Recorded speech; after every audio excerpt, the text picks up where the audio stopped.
कुदरत ने हमें अलग अलग दायरों में कैद कर दिया है। हम इन दायरों के गिर्द घूम तो सकते हैं, लेकिन इन्हें तोड़कर दूसरे दायरे में दाखिल नहीं हो सकते।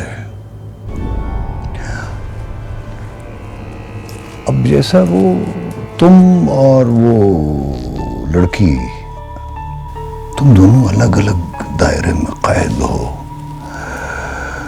अगर तुमने ये दायरे तोड़ने की कोशिश की तो खानदान बिखर जाएगा, शजरे बदल जाएंगे और हमारे खानदान की बरसों पुरानी तारीख बदल जाएगी। वो तारीख जिसने हमें औरों से अलग और मोतबर बना दिया है। तुम क्या समझती हो? अगर तुम्हारी शादी उस लड़की से हो जाएगी तो तुम्हारी होने वाली नस्ल की क्या हैसियत होगी? क्या वो हमारे खानदान की बराबरी कर सकेगी? जब तुम्हारी बीवी खानदान में किसी महफिल में जाएगी तो कौन सी बीवी उसे अपने बराबर बिठाएगी?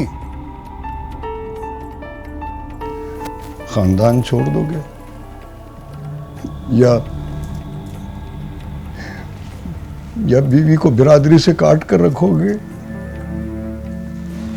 दोनों हैसियतों में, दोनों सूरतों में तुम्हारी और तुम्हारी नस्ल की हैसियत कम हो जाएगी बेटा। बड़े खानदान में पैदा होने की बड़ी सजाएं। बख्शुभान, ये मसनदें देखने में मखमल की होती हैं, जिस्म को आराम भी देती हैं, मगर रूह में कांटे चुभोती हैं। बख्त सुभान, कभी कभी कोई रिश्ता आपके लिए आजमाइश बन जाता है बेटा, और उस रिश्ते की जिंदगी अपनी खुशियां देकर बचानी पड़ती हैं। तुम्हें भी अपनी खुशियां देकर मेरा बेटा होने का रिश्ता बचाना। बस सुभान, पता है बेटा, कल जब मैं तुम्हारी शादी की तारीख पक्की करने गई तो मैंने शहरबानों को देखा बेटे। तुम्हारा ये हाल देखकर मुझसे सब पूछते हैं कि जिस दूल्हे की 1 महीने में शादी होने वाली है और वो भी उसकी अपनी पसंद से बेटा, उसका चेहरा इतना वीरान क्यों है? मैं बहाने बनाते बनाते थक गई हूं बेटा। आखिर कब तक तुम्हें यूं बंद कमरों में सिसकता देखकर हम भी सिसकते रहेंगे? अपने दिल को समझाओ, समझाओ अपने दिल को बेटा। वो मायूं बैठी लड़की है बेटा, 2 दिन के बाद ब्याह कर चली जाएगी।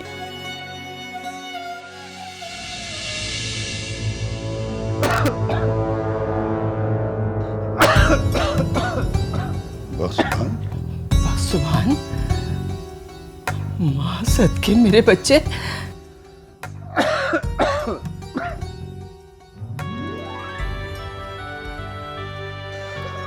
नहीं, वो रहने दो। ये पियो बेटा, ये मैंने दम कर दिया है सुकून के लिए। शाबाश।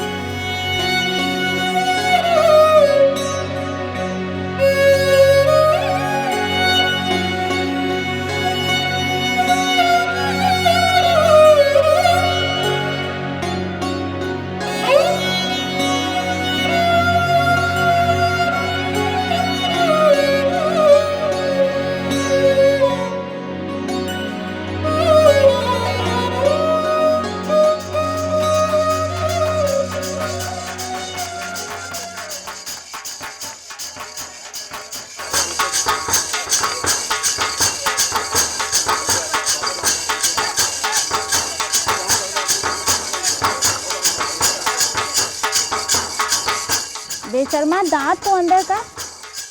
क्यों अंदर करूं अपने दांत? इसमें बेशर्मी वाली कौन सी बात है? शादी कर रहा हूं अपनी चाचा की बेटी से, अपनी बिरादरी से। बहुत खूबसूरत है मेरी दुल्हन। पागल ना बन, इतनी तारीफें करोगे तो सर पे चढ़ जाएगी। कल को जूतियां उठवाएगी मलका तुझसे। पढ़ी लिखी है, मैट्रिक पास है, फिर तू होगा सीधा। हाँ तो उठाऊंगा उसकी जूतियां।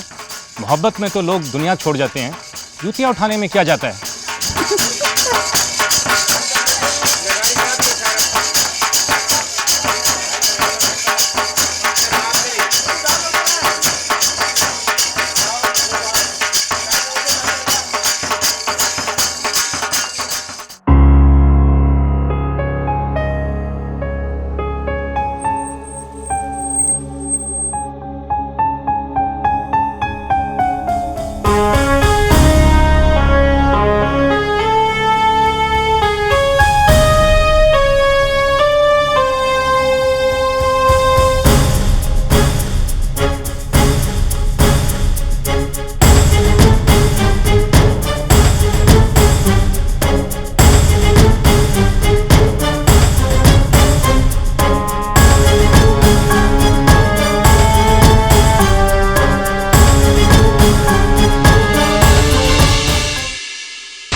छोटे सरकार, आप और आज तो मेहंदी है, आपको तो कल आना था।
ये निकाह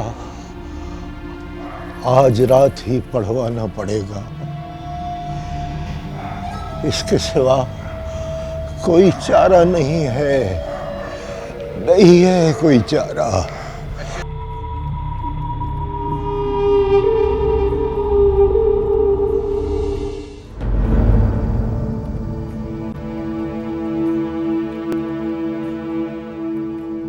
न मुझे चाचे का खौफ है, न पीर से डरता हूँ। वो खुद को मार दे या फिर मुझे मार दे, मुझे कोई फिक्र नहीं। बस तू एक बार कह दे कि वो झूठ कहता है। वो झूठ कहता है कि तू मेरी मंगेतर होने के बावजूद उससे मोहब्बत करती है। वो झूठ कहता है कि तू मेरी चाचा की बेटी होने के बावजूद उससे मोहब्बत करती है। वो झूठ कहता है कि तू एक गरीब मुरीदनी होकर शहजादे से मोहब्बत करती है। वो झूठ कहता है कि मलका को सचमुच मलका बनने का शौक चढ़ गया है। बस तू एक बार कह दे कि ये सब झूठ है तो तेरा निकाह मेरे साथ होगा।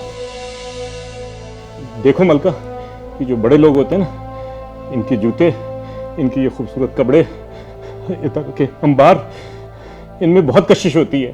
और हम जैसे गरीब लोग ये समझ बैठते हैं कि इन्हें हमारे से मोहब्बत हो गई। चल, अगर गलती से तूने कह भी दिया था तो तुझे माफ। बस तू छोटे पीर से कह दे कि तूने झूठ बोला था। वो सच कह रहा है, मैंने भी उनसे सच ही कहा था।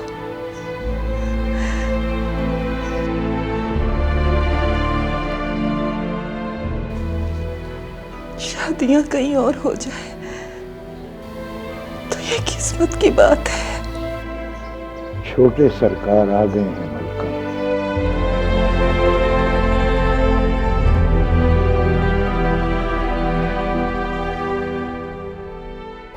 अब फैसला तेरे हाथ में है। जिंदगी तेरी है, हमारी फिक्र न करना। हम सबका अल्लाह वारिस है बेटा।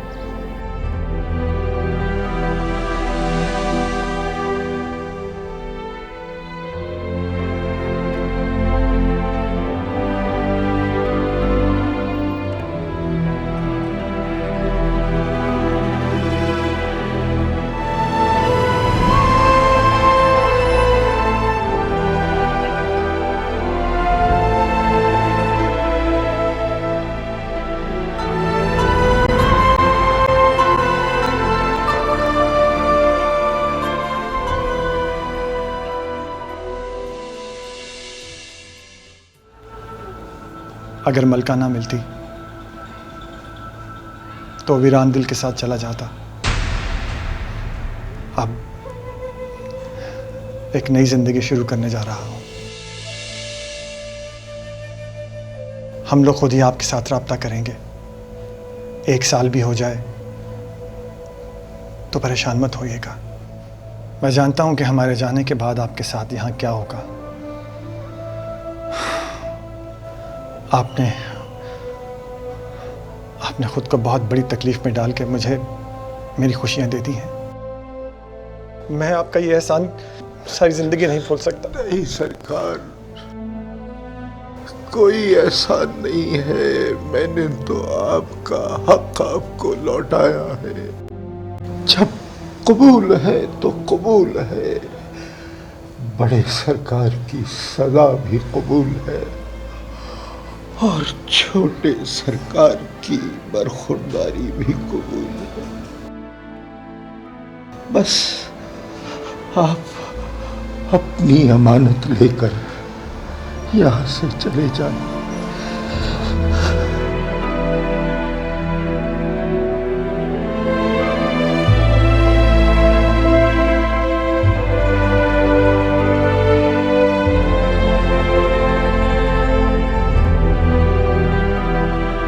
बहुत कठिन रास्ता है तेरा मलका। शुक्र है अपनी मर्जी से चुना है। अल्लाह पाक आसानियां पैदा करेगा।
अस्सलाम वालेकुम। वालेकुम अस्सलाम।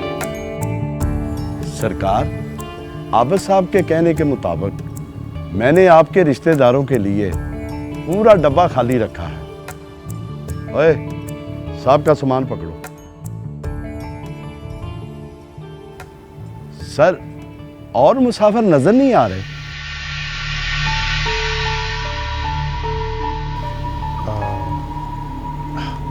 वो अगले स्टेशन से बैठ जाएंगे। ओहो, तभी तो मैं कहूँ, मुझे तो आबिद साहब ने कहा था कि बारात जा रही है और दूल्हा दुल्हन भी है। सरकार, वो जल्दी में मैंने दूल्हा और दुल्हन के लिए एक कुप्पा तैयार किया है। अगर कोई कुताही या गलती हो गई हो तो माफ़ कीजिएगा। जी ठीक है, बहुत बहुत शुक्रिया। ये ट्रेन कब तक जाएगी? बस जाने वाली है सरकार। आए चले सर। सुने, थैंक यू वेरी मच। आप रुके, हम जाते हैं। चलो भाई।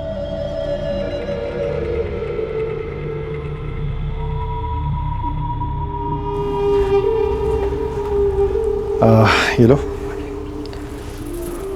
और हाँ, ये चाबी है, ये स्टेशन मास्टर को देना।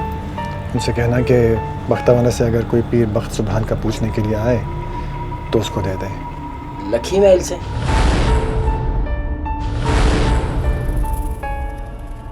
हाँ। आप पीर बख्त? ट्रेन जा रही है, जाओ।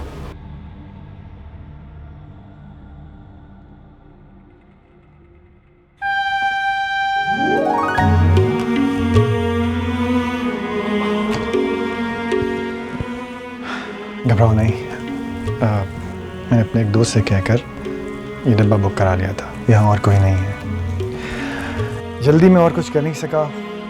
वो तुम्हारा शादी वाला जोड़ा मैं गाड़ी से निकाल कर ले आया था, तुम वो पहन लो।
कितना बेबस है ना हमारा प्यार।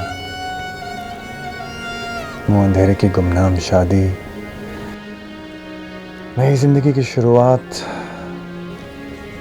बजाय घर के सवारी से मांगे का जोड़ा। कुछ भी तो नहीं दे पाया मैं तुम्हें। बहुत है सरकार, मेरी औकात से भी फिर भी बहुत है ये सब। और मैं, ये भी एक दोस्त की मेहरबानी है। मेरा किया हुआ तो कुछ भी नहीं है तुम्हारे लिए। मेरे बस में होता ना तो मैं तुम्हें लेकर लक्की महल में जाता। तुम्हारी असल जगह तो वही है ना। ना सरकार, मैं आपकी मुरीद, आपके खादमों की औलाद। हमारे बड़े आपके घर पानी भरा करते थे। हाथ मत बांधो प्लीज। इस वक्त हम दोनों ही बेघर, बेवतन और बेसमर हैं। इस वक्त ना मैं लक्की महल का शहजादा हूँ और ना ही तुम बख्तावाला गांव की लड़की। ना सरकार, हम दोनों बराबर हो ही नहीं सकते और ना मैं ये फर्क मिटने दूंगी।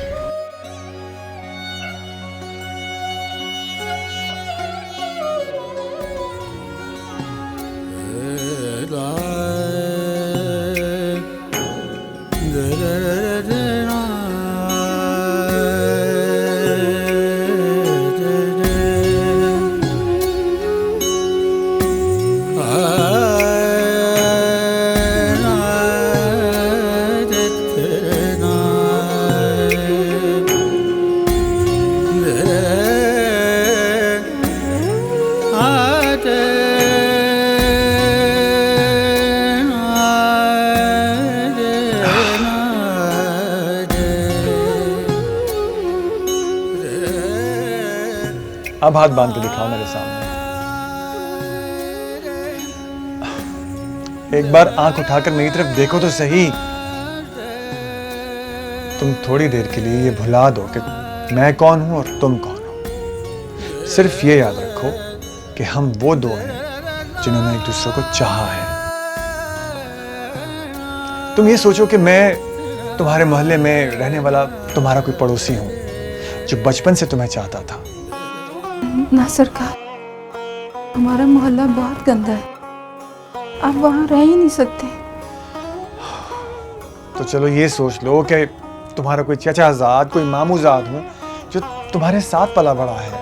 ना सरकार, आप हमारे साथ पले बड़े होते तो पेट भर के खाना भी ना मिलता आपको। तो ये सोच लो कि मैं तुम्हारे साथ पढ़ने वाला तुम्हारा कोई क्लास फेलो हूं। ना सरकार, मैट्रिक मैंने प्राइवेट दिया था। मैं कहता हूं नजर उठा के मेरी तरफ देखो।